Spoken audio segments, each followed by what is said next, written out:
രണ്ട് സ്വർഗമുണ്ട്. രണ്ട് സ്വർഗമാണ് ദുനിയാവിലുള്ളത്. ആ രണ്ട് സ്വർഗങ്ങളിൽപ്പെട്ട ഒരു സ്വർഗം അതങ്ങ് മദീനത്താണ്. അള്ളാഹുവിന്റെ പ്രവാചകൻ സല്ലല്ലാഹു അലൈഹി വസല്ലമ തങ്ങളുടെ ആ റൗള ഷരീഫിന്റെ ചാരത്ത്. അള്ളാഹു നമുക്ക് അവിടെ ചെല്ലാൻ ഭാഗ്യം തരുമാറാകട്ടെ. അള്ളാഹു നമുക്ക് അവിടെ ചെല്ലാൻ ഭാഗ്യം തരുമാറാകട്ടെ. ആ വീടിന്റെയും ആ മിമ്പറിന്റെയും ഇടയിലുള്ള സ്ഥലം ദുനിയാവിലെ സ്വർഗമാണ്.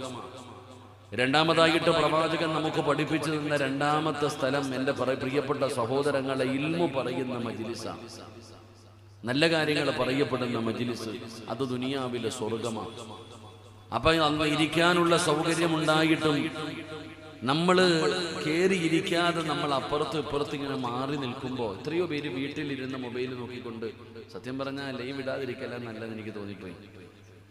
സാധാരണ എല്ലാവരും മൊബൈലും വെച്ചുകൊണ്ട് വീട്ടിലിരുന്ന് കാണുന്ന ഒരവസ്ഥ. ഇവിടെ നമുക്ക് അല്ലാഹു